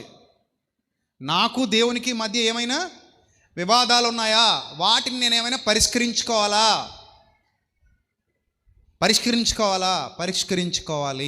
క్లియర్ అయిపోవాలి. ఏమైపోవాలి? క్లియర్ అయిపోవాలి. ఏమీ ఉండకూడదు. స్వచ్ఛంగా అయిపోవాలి, స్వచ్ఛంగా మారిపోవాలి. మొత్తం క్లియర్ చేసేసుకోవాలి. క్లియర్ చేసుకోకపోతే రిస్క్ అయిపోతావు బిడ్డ, జాగ్రత్త. అదే ఇక్కడ చెప్పాడు. ముగింపులోకి వెళ్దాం. అక్కడ ఏమంటాడంటే, రండి మన వివాదము తీర్చుకొందము. దేవుడు ఈ మాట సెలవిచ్చుచున్నాడు. రండి మన వివాదము తీర్చుకొందము. నీ పాపములు రక్తము వలె ఎర్రనివైనను, అవి మిరాకులస్గా ఎర్రగా ఉన్న మీ పాపాలు ఏమైపోతాయట? తెల్లగా అయిపోతాయట. హిమము వలె తెల్లబడును అన్నాడు. మీరు గుర్తుపెట్టుకోండి, మనం పుట్టినప్పుడు ఎలా పుట్టాను తెలుసుగా మీ అందరికీ? దేవుడు నరులను యథార్థవంతులనుగా పుట్టించెను. పాపంతో పుట్టించలేదు ఆయన, పాపులుగా పుట్టించలేదు ఆయన. దేవుడు నరులను, ప్రసంగి 7:29, దేవుడు నరులను యథార్థవంతులనుగా పుట్టించెను. కానీ వారు పుట్టిన తర్వాత వారు వివిధమైన తంత్రములను కల్పించుకొని ఉన్నారు. మీలో పాపం లేదు, పాపాన్ని మీలోనికి మీరు తెచ్చుకున్నారు. అందుకే అందరూ ఎప్పుడూ ఒకలాంటి పాపులుగా ఉండరు. మీకు అర్థమైందా? నిజంగానే మీలో పాపం అనే బీజం దేవుడు వేసి పుట్టించాడు అనుకో, అందరు ఇంచుమించుగా ఏం చేయాలి? అన్ని పాపాలు చేసేయాలి. ఇంకా అన్ని పాపాలు చేయాలి, అందరూ చేయాలి. కానీ అందరూ అన్ని పాపాలు చేస్తున్నారా? చేయట్లేదే. కొందరు ఎంత క్రూరంగా ఉంటారో, జాలి, దయ, కరుణ ఉండదు దైత్రులకి, ఉగ్రవాద సంబంధమైన భావజాలం వాళ్ళకి. మనం అలా ఉండం. వాళ్ళని చూసి అయ్యారు ఇలా ఉన్నారంటారు, బాబు దౌర్భాగ్యులుగా అనుకుంటాం. కొందరి పాపములు వారి వెంట పోవచ్చున్నవి, కొందరి పాపములు వారి వెనక వస్తున్నాయి. అందరూ పాపాల విషయంలో ఒకలాగా లేరు. అదొకటి చాలు ఎగ్జాంపుల్. సో అందరినీ ఒక తాటికి కట్టేయకూడదు, అందరినీ ఒక కాటికి కట్టేయకూడదు. ఎవడు ఏ బటన్ నొక్కుతాడో అది యాక్టివేట్ చేసుకుంటాడు. ఎవడు దేన్ని ఇష్టపడతాడో దాన్ని యాక్టివేట్ చేసుకుంటాడు. ఎవడు ఏ ప్రభావానికి లోన్ అవుతాడో దాన్ని యాక్టివేట్ చేసుకుంటాడు. అందరూ ఒకలాంటి వారు కారు. మనుషులందరూ ఒకలాంటి వాళ్ళు కాదు. అందరూ ఒకలాంటి పాపాత్ములు కారు. అందరూ ఒకలాంటి తీవ్రత కలిగిన వాళ్ళు కారు. కాబట్టి అందరినీ ఒక దాని కింద నొక్కేసి ఒక బీజం ఉంది మీలో, ఆ పాప బీజం వల్ల మీరు పాపులు అవుతున్నారంటే శుద్ధ తప్పు. మనం చూజ్ చేసుకుంటున్నాం దాన్ని. దేవుడు నరులను యథార్థవంతులనుగా పుట్టించెను, వారు వివిధమైన తంత్రములను కల్పించుకొని ఉన్నారు అని వ్రాయబడింది. ఎప్పుడైతే మనం యథార్థవంతులుగా దేవుడి లోకానికి, అందుకే పసిబిడ్డలు చూడండి ఎలా ఉంటారు వాళ్ళు, నిష్కల్మషమైనది వాళ్ళ చిరునవ్వు, వాళ్ళ రూపం, వాళ్ళ ఆకారం, వాళ్ళ పరిస్థితి అంతా చూస్తే ఎలా ఉంటుందంటే నిస్వార్థంగా, నిందారహితంగా, నిష్కల్మషంగా, ప్రశాంతంగా బాగుంటారు వాళ్ళు. అలాంటి స్థితి దేవుడు మనకి పుట్టుకలో ఇచ్చి, నాయన నేను మిమ్మల్ని యథార్థవంతులుగా పుట్టించాను. కానీ మనం పుట్టింది పాపలోకంలో. అందుకే దావీదు అంటాడు, నేను పాపములో పుట్టినవాడను, పాపముతో పుట్టినవాడను కాదు. పాపములో పుట్టాను. పాపములో పుట్టడానికి, పాపముతో పుట్టడానికి చాలా వ్యత్యాసం ఉంది కదా. నేను పాపములో పుట్టినవాడను, పాపములోనే నా తల్లి నన్ను గర్భమున ధరించాను. అంటే ఈ పాపపు వాతావరణంలోనే నేను పుట్టాను. ఈ పాపపు వాతావరణంలోనే నా తల్లి నన్ను గర్భమున ధరించింది. అక్కడ నేను పాప వాతావరణంలోనే పెరిగాను. నేను కాలుష్యంలో పుట్టాను. ఇప్పుడు హిరోషిమా, నాగసాకి పట్టణాల్లో పుట్టిన వాళ్ళు ఏమంటారు తెలుసా? నీకు ఎందుకయ్యా కాళ్ళు ఇలాగైపోయాయి, ఎందుకు చేతులు ఇలాగైపోయినాయి, నీకు అందరి పిల్లల్లాగా నువ్వు ఎందుకు లేవంటే, నేను అణుబాంబు వేయబడిన వాతావరణములో పుట్టినవాడను, అణుబాంబు వేయబడిన వాతావరణములో పుట్టిన దానను. ఆ వాతావరణంలోనే నా తల్లి నన్ను గర్భమున ధరించెను. కనుక ఇప్పుడు ఆ వాతావరణం వల్ల, అణుబాంబు వేయబడిన హిరోషిమా, నాగసాకి పట్టణాల వాతావరణంలో పుట్టినందువల్ల అందరి మనుష్యుల్లాగా నేను ఆరోగ్యవంతమైన దేహం కలిగి లేను. ఇక్కడ పుట్టినందువల్ల నేనేమవుతున్నాను, ఆ వాతావరణ ప్రభావం వల్ల నేను కూడా ఏమయ్యాను, వికలాంగుణ్ణయ్యాను. ఈ ఉదాహరణ మీకు బాగా అర్థమైతే, పాపములోనే నా తల్లి నన్ను గర్భమున ధరించెను, నేను పాపములో పుట్టినవాడను అన్న పదంలో దావీదు గారి యొక్క ఆంతర్యం, అప్పటికే ఆయన పాపం చేసున్నాడేమో దాన్ని గుర్తుకు తెచ్చుకుని ఏడుస్తూ, అంతకుముందు అనలేదా మాట. ఎప్పుడు? బత్షెబా యొద్దకు వెళ్ళక ముందు చాలా పాటలు రాశాడు, ఏ పాటలోనూ ఆ మాట అనలా. మరి ఎప్పుడు అంటున్నాడు ఆ మాట? బత్షెబా యొద్దకు వెళ్ళిన తర్వాత, పాపం చేసిన తర్వాత అంటున్నాడు ఆ మాట. అంతకుముందు ఎందుకు అనలేదు? అంతకుముందు పాపం చేయలేదు కాబట్టి ఆ మాట అనలేదు. అప్పుడే ఎందుకు అన్నాడు? పాపం చేశాడు కాబట్టి దేవుని దగ్గర విజ్ఞాపన వేడుకుంటున్నాడు కాబట్టి ఇప్పుడు అంటున్నాడు ఆ మాట. అన్ని కీర్తనలు ఇంతకు ముందు రాసిన ఏ కీర్తనలోనూ రాని ఆ పదజాలం ఈ కీర్తనలోనే రావడంలో గల ప్రధానమైన కారణం అదే. పాపములోనే నా తల్లి నన్ను గర్భమున ధరించెను, నేను పాపములో పుట్టాను తండ్రి. నా చుట్టూ ఉన్న వాతావరణమే పాపపు వాతావరణం. వాతావరణం చాలా ప్రభావం చూపిస్తుంది మీ మీద. మీ కుటుంబ నేపథ్యం ఉంటుంది, మీ సామాజిక నేపథ్యం ఉంటుంది, మీ స్నేహ నేపథ్యం ఉంటుంది, మీ బంధు నేపథ్యం ఉంటుంది. ఈ నేపథ్యం, ఈ వాతావరణం. అందుకే చూడండి, కొన్నాళ్ళు తిరిగితే వాడు ఏమవుతాడంట? వీడవుతాడంట. అందుకే మీ స్నేహాల ఎంపిక జాగ్రత్త సుమా. పనికి మాలిన స్నేహాలు జతలు కట్టకండి. దుష్టుని ఆలోచన చొప్పున నడువద్దు, పాపుల మార్గమున నిలవద్దు, అపహాసకులు కూర్చుండు చోట కూర్చోవద్దు. ముఖ్యంగా యవనస్తులు. ఆ వాతావరణం మిమ్మల్ని పాడు చేసేస్తుంది. ఇది వరకు బాగానే ఉండేవాడండి, కాలేజీకి వెళ్ళక చెడిపోయింది అంటారు కొంతమంది. ఇది వరకు బాగానే ఉండేదండి, హాస్టల్కి వెళ్ళక చెడిపోయిందని అంటారు. ఇది వరకు బాగానే ఉండేవాడండి, బెంగళూరు వెళ్ళక పాడైపోయాడండి, లేదా చెన్నై వెళ్ళక పాడైపోయాడు, హైదరాబాద్ వెళ్ళక పాడైపోయాడు అంటుంటారు. ఊళ్ళో ఉండగా బాగానే ఉండేవాడండి బాబు, ఊళ్ళోంచి వెళ్ళాడు ఎక్కడికో, ఆ జతలు పట్టేశాడు, మొదలు పోని అంటారు. కాబట్టి మీ ఎంపిక చాలా జాగ్రత్త సుమా. మీరు ఎవరితో స్నేహం చేస్తున్నారు, ఎవరితో ఎక్కువ కలిసి తిరుగుతున్నారు, ఎవరితో మాట్లాడుతున్నారు, ఎవరితో ఎక్కువ ఉంటున్నారు, ఎవరితో ఎక్కువ ఎవరి సహవాసాలు ఉంటున్నారు. సహవాసం చాలా ఇంపార్టెంట్. ఆ సహవాసం కూడా మిమ్మల్ని ఏం చేస్తుంది? ఒక్కోసారి దెబ్బ కొట్టేస్తుంది. కాబట్టి ఆ వాతావరణం ఏదైతే ఉందో, ఆ వాతావరణ ప్రభావం, పాపం అనేది ఆకర్షింపబడుతుంది. పాపానికి ఆకర్షింపబడుతున్నారు మానవులు, పాపానికి ఆకర్షింపబడుతున్నారు.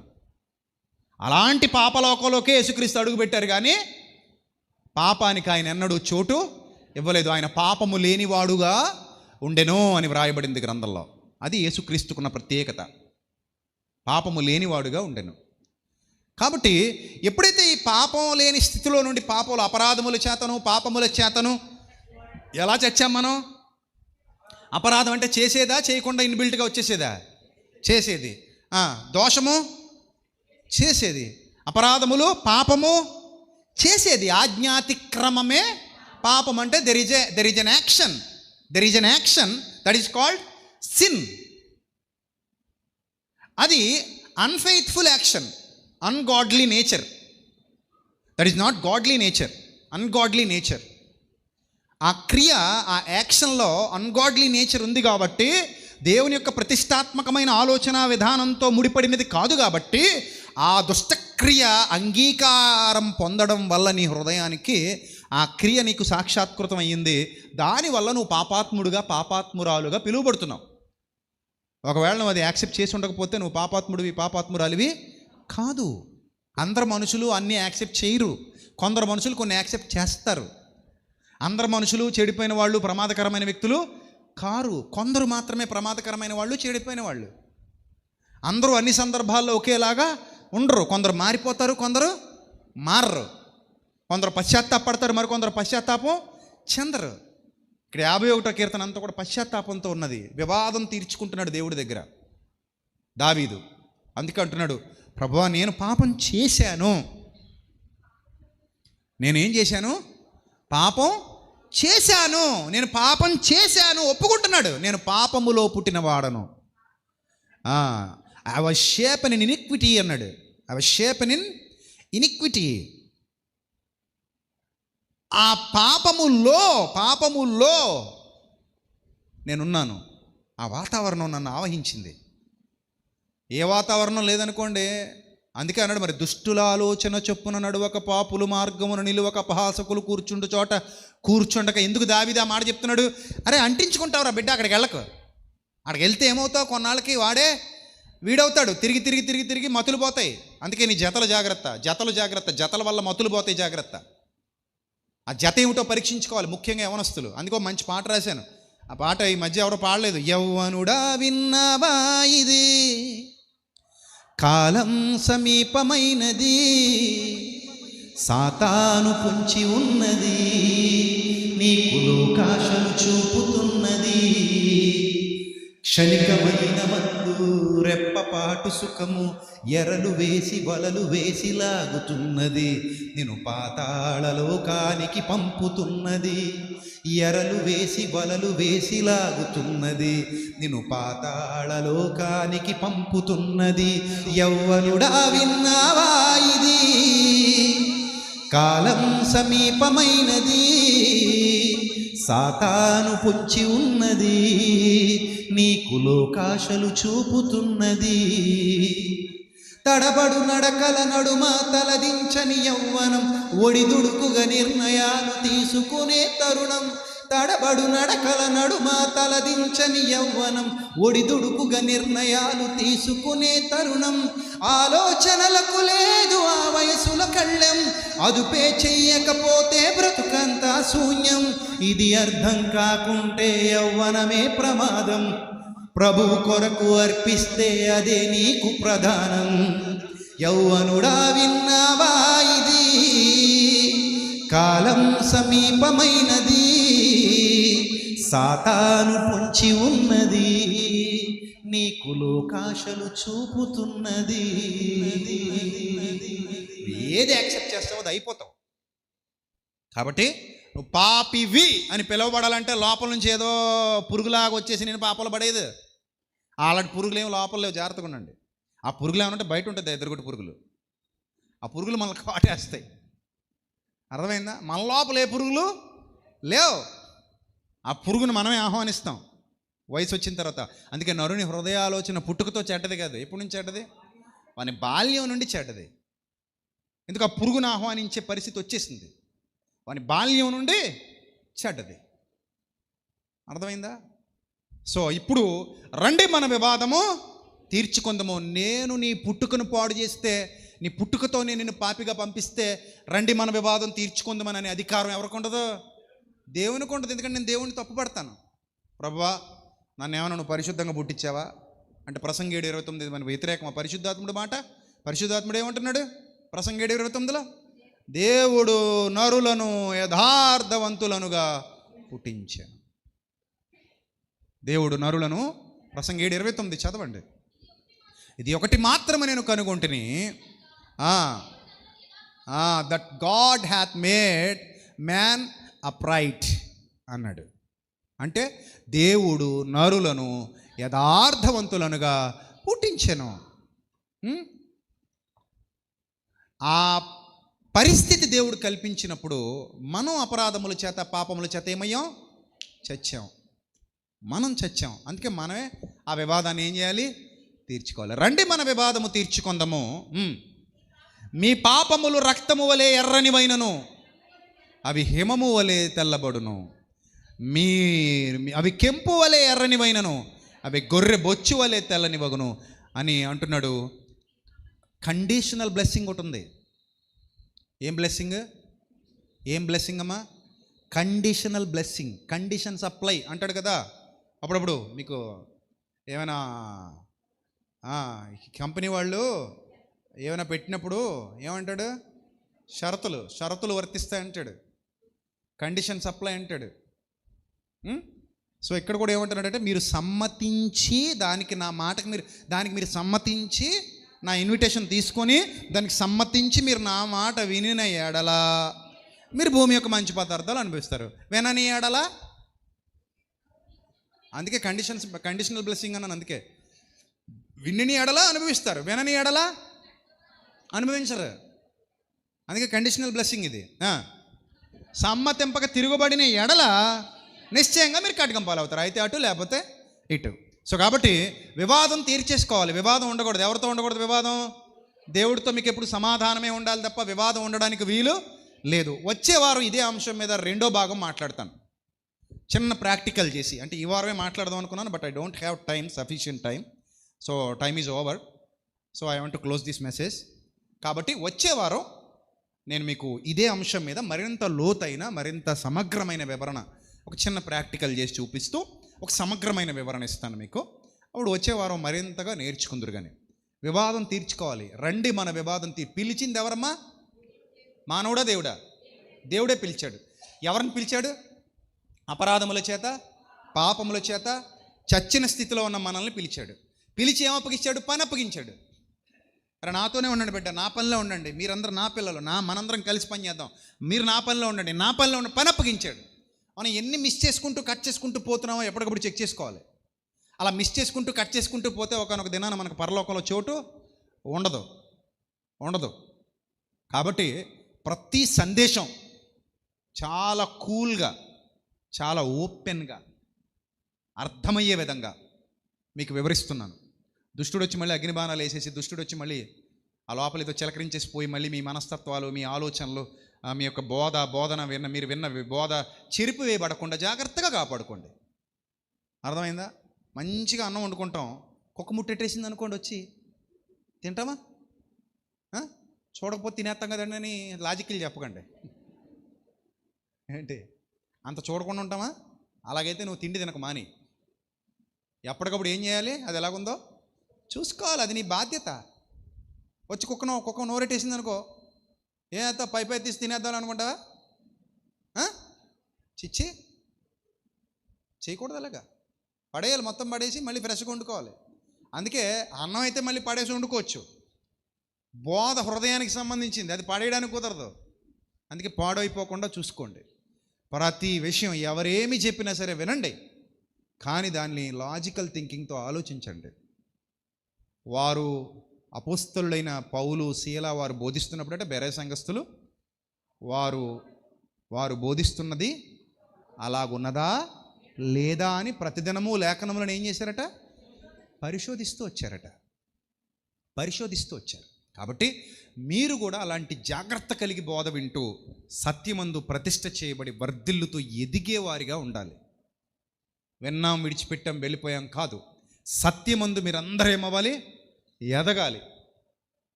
నేను గతంలో చెప్పాను, ఇప్పుడు చెప్తాను. ముగించే ముందు ఒక మాట చెప్తాను. నా దృష్టికి ఇది ఒక బస్సు. ఈ బస్సుకు నన్ను దేవుడు డ్రైవర్గా నియమించాడు. ఎంతమంది పిల్లలు నన్ను నమ్మి బస్సులో ఎక్కారు. ఇప్పుడు మనం అందరం ప్రయాణం చేస్తూ ఎక్కడికి వెళ్తున్నాం? నిత్యజీవం వరకు వెళ్తున్నాం. అక్కడ నేను మిమ్మల్ని సేఫ్గా దించాలి, లెక్క అప్పగించాలి. మీ ఆత్మలను కాయువారు మిమ్మల్ని గూర్చి అప్పగించవలసిన వారై ఉన్నారంటున్నాడు, లెక్క అప్పగించవలసిన వారై ఉన్నాడు. దేవుడు నన్ను లెక్క అడుగుతాడు. నేను ఎంతమందికి బాప్తిస్మాలు ఇచ్చానో, ఎంతమంది నా చేతుల మీద బాప్తిస్మం పొందారో వాళ్ళందరి లెక్క ఎవరిని అడుగుతాడు? దేవుడు నన్నే అడుగుతాడు. నేను లెక్క చెప్పాలి. నువ్వు తప్పిపోయావా, నీ ప్రాణానికి నువ్వే ఉత్తరవాదివి. నిలబడ్డావా, నీ ప్రాణాన్ని, ఆత్మను నువ్వు రక్షించుకుంటావు. కాబట్టి బోధ విషయంలో రాజీ లేకుండా ఉన్నది ఉన్నట్టుగా సత్య ఉపదేశం చేస్తూ నీ హృదయానికి సత్యాన్ని చేరువ చేస్తూ ఇదే విధంగా నువ్వు నిలబడి నడుం కట్టి నడుం బిగించుకుని ముందుకొస్తే వేలాది మంది నశించిపోతున్న వారు మన సహాయం కొరకు ఎదురు చూస్తున్నారు. దేవుడు పౌలు గారికి ఒక దర్శనం చూపించాడు. మాసిదోనియా దేశస్థుడు ఒకడట సహాయం చేయమని వేడుకుంటున్నాడంట దర్శనంలో. ఎవరిని వేడుకున్నాడు? భక్తుణ్ణి, బాబు మాకు సహాయం చేయి. పౌలు భక్తుణ్ణి, బాబు మాకు సహాయం కావాలి, నువ్వు రావాలి, నీ వల్ల మాకేం రావాలి? సహాయం రావాలి, నువ్వు వచ్చి మాకు హెల్ప్ చేయాలి వేడుకుంటున్నాడు. ఆ దర్శన భావం, యెషయా గారి దర్శన భావం ఎలాగైతే మనందరికీ ఇప్పుడు కూడా ఆజ్ఞాపిస్తుంది, బుద్ధి చెబుతుందని నేను మీకు ఉపదేశిస్తున్నానో, అపోస్తలుల కార్యాల్లో దేవుడు చూపించిన ఆ దర్శనం కూడా మనందరికీ హెచ్చరిక. మనకి వేడుకుంటున్నాడు, అయ్యా నీవు మాకు వచ్చి ఏం చేయాలి? సహాయము చేయాలి, నువ్వు మాకు సహాయం చేయాలి. ఏంటి నీ వల్ల మేము పొందుకునే సహాయం? మా ఆత్మలు రక్షణలోనికి రావాలి. ఈరోజు లైవ్ ద్వారా ఎంతోమంది మన వాక్యాలు విని బలపరచబడుతున్న బిడ్డలు ఉన్నారు. వాళ్ళు కామెంట్స్ రూపంలో తెలియజేస్తుంటారు, అన్నా థ్యాంక్ యూ అన్నా, లవ్ యూ అన్నా, మీరు మాకు చాలా హెల్ప్ చేస్తున్నారన్నా, మేము ఎక్కడో ఉన్నాం, అక్కడికి రాలేము, కానీ ఈ లైవ్ ద్వారా మేము ఎన్నో విలువైన సంగతులు నేర్చుకుంటున్నాం అని అంటారు. అపోస్తలుల కార్యాలు 16వ అధ్యాయం 9వ వచనం చివరిగా చదివి ముగించేసుకుందాం. అప్పుడు మాసిదోనియా దేశస్థుడు ఒకడు నిలిచి నీవు మాసిదోనియాకు వచ్చి మాకు సహాయము చేయమని తనను వేడుకొనుచున్నట్టు రాత్రివేళ పౌలునకు దర్శనము కలిగెను. ఇందాక యెషయా గారి దర్శనం చూసాం. ఎవడు పోతాడు మా నిమిత్తం, ఎవడు పంపాలి, ఎవడు పోతాడు? ఇక్కడ పౌలు గారికి కూడా ఏమొచ్చింది? దర్శనం వచ్చింది. అంటే దేవుడు తన దర్శనాలన్నిటి ద్వారా ఏం తెలియజేస్తున్నాడంటే, నువ్వు వెళ్ళాలి బిడ్డ, నువ్వు వాడబడాలి, నీ బాధ్యతను పూర్తి చేయాలి, దేవుని సేవ సంపూర్తి చేసి ఈ లోకాన్ని విడిచిపెట్టాలి. అరే బాబు, ఎన్ని 24 గంటలు నువ్వు ఎవరి పనిలో నిమగ్నమయ్యావరా అంటే నువ్వు చెప్పగలగాలి, తండ్రి నీ చిత్తమే జరిగించాను ప్రభువా, నీ సేవలో వాడబడ్డాను, నీకోసం ప్రయాణాలు చేశాను, నీకోసం నిద్రలేని రాత్రులు గడిపాను, నీ పరిచర్యలో సంపూర్ణంగా నన్ను నేను సమర్పించుకున్నాను. I'm always busy with your work my daddy. I'm always busy with your work. నేను నీ పనితో బిజీ అయిపోయాను అని చెప్పగలగాలి. నేను నీ పనుల్లో బిజీగా ఉన్నానని చెప్పగలగాలి. I'm always busy for your work my dad అని చెప్పాలి. నువ్వు నన్ను అలా నడిపించావు తండ్రి, నేను నీ పనిలో నా తండ్రి పనుల మీద ఉండవాలని మీరు ఎరుగరా అన్నాడు యేసుప్రభు. నా తండ్రి పనుల మీద ఉండవాలని మీరు ఎరుగరా? మాదిరి, మనందరికీ మాదిరి ఆయన, మనందరికీ మాదిరి ఆయన. కాబట్టి ఇది ఒక రకంగా ఈ వారం మన వివాదం ఏమిటి? పాపం దగ్గరికి వచ్చేవారు వెళ్దాం, పాపం దగ్గరికి వచ్చేవారు వెళ్దాం. ఈ వారం మన వివాదం ఏమిటి అని ఆలోచిస్తే రండి మన వివాదము తీర్చుకుందాము. ఏమిటి మన వివాదం? అందరూ తమ సొంత కార్యములనే చూసుకొనిచున్నారు, కానీ యేసుక్రీస్తు కార్యాల్లో ఎవ్వడు బిజీగా లేడు, ఎవరు చూడటం లేదు. అని అంటే నిన్ను బతిమాలాల్సి వస్తుంది అనుకో, నీకు జబ్బు పట్టిందని అర్థం. దేవుని పని చెయ్యమని, దేవుని పనికి ఇవ్వమని, దేవుని పనికి ముందుకు రమ్మని, దేవుని పనికి కదలమని, దేవుని పనికి సహాయం చేయమని నిన్ను బతిమాలాల్సిన దుస్థితిలో నువ్వు ఉంటే గనక నువ్వు మంచం బట్టి జబ్బు బట్టి రోగిగ్రస్తురాలిగా ఉన్నావని అర్థం. నీకెవ్వరు చెప్పక్కర్లేదు, నీ అంతటా నీకే ప్రభు వాక్యం వల్ల ఏం కలగాలి? ప్రేరణ కలగాలి.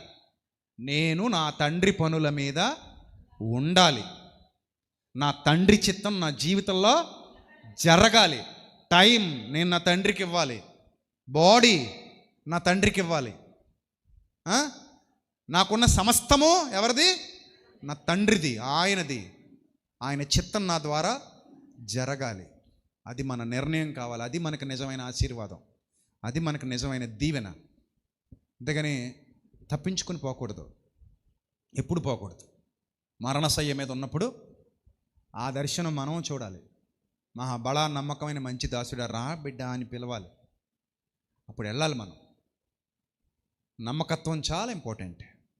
కాబట్టి ప్రియమైన దేవుని సంగమా, ఈ వారం మన వివాదము తీర్చుకుందాము అనే అంశంలో చాలా చక్కటి విషయాలు మనం విన్నాం. వచ్చే వారం మరికొన్ని సంగతులు ధ్యానిద్దాం. రండి మన వివాదము తీర్చుకుందాము. దేవుడు పిలుస్తున్నాడు నిన్ను, రా మై డియర్ సన్, మనం సాల్వ్ చేసుకుందాం, రా మై డియర్ సన్ అని పిలుస్తున్నాడు ఆయన. ఆయన పిలుపుకు మనం లోబడాలి, ఆయన పిలుపుకు మనం విధేయత చూపించాలి. అంటే ధన్యత దేవుడు మనందరికీ అనుగ్రహించును గాక. తలలు వంచండి, ప్రార్థన చేసుకుందాం. మహాపరిశుద్ధుడు అయిన మా కన్న తండ్రి, మహోన్నతుడ, దయగల దేవ, కృపగల ప్రభ, ఇంతవరకు విలువైన మీ వాక్య సంపద మా హృదయాలలోనికి పంపించినందుకు స్తోత్రం తండ్రి. అయ్యా, మీరు మాతో మాట్లాడుతున్నంతసేపు మా హృదయం మాలో మండుతూనే ఉంది. మీరు మా హృదయాన్ని మీ అగ్ని వంటి వాక్యము చేత మండిస్తున్నారు, మమ్మల్ని కదిలిస్తున్నారు, మా హృదయాలను స్పందింపజేస్తున్నారు, ఆలోచించేలా చేస్తున్నారు. నా తండ్రి, మాలో ఉన్న ప్రతి మురికి కొట్టుకొని పోవునట్లు మీ వాక్య ప్రవాహము మాలో సమృద్ధిగా ప్రవహించునుగాక. అలాంటి ధన్యకరమైన స్థితి మా అందరికీ దయచేయండి. నాతో, మాతో, అందరితో, ఈ లైవ్ విన్న మీ బిడ్డలందరితో సూటిగా మాట్లాడినందుకు స్తోత్రం తండ్రి. విధేయత కనపరిచినట్లుగా, లోబడినట్లుగా, ప్రభా మీకు సంపూర్ణంగా తమను తాము అప్పగించుకున్నట్లుగా, మీ చిత్తము వారి జీవితాల్లో సంపూర్ణముగా జరిగించినట్లుగా వాళ్ళని ప్రేరేపించండి. మీ యొక్క సేవలో బలమైన పాత్రలుగా వాడుకోండి. మీ పనిలో సహకారులుగా నిలువబెట్టండి. మీ ఆలోచన చేత స్థిరపరచండి, నడిపించండి తండ్రి. మీ కృప, మీ కనికరం ఎల్లప్పుడూ ప్రతి కుటుంబానికి తోడుగా ఉంచమని ప్రభు ఇంకను సమృద్ధికరమైన వాక్యము చేత మమ్మల్ని పెంపారింపజేయమని వేడుకుంటూ, ఘనత, మహిమ, ప్రభావములు మీకు మాత్రమే ఆరోపిస్తూ, మీకు మాత్రమే చెల్లిస్తూ, మా సంఘమంతటినీ, సంఘములన్నిటినీ మీ దయగల హస్తాలకు అప్పగించుకుంటే ఇక్కడ ప్రత్యక్షంగా పరోక్షంగా ఈ ఆరాధనలో పాలిభాగం పొందిన నా చెల్లెమ్మలను, అక్కలను, అన్నలను, తమ్ముళ్ళను అందరినీ కూడా మీ దయగల హస్తాల క్రింద భద్రపరిచి దీవించమని వేడుకుంటాం. మా కొరకు త్వరలో తిరిగి రానియున్న ప్రభు అయిన క్రీస్తు పేరిట ఈ ప్రార్థన మనవులు సమర్పించి మీ వద్ద నుండి తిరిగి పరలోకపు జవాబు పొందుకుంటున్నాం మా కన్న తండ్రి. ఆమెన్.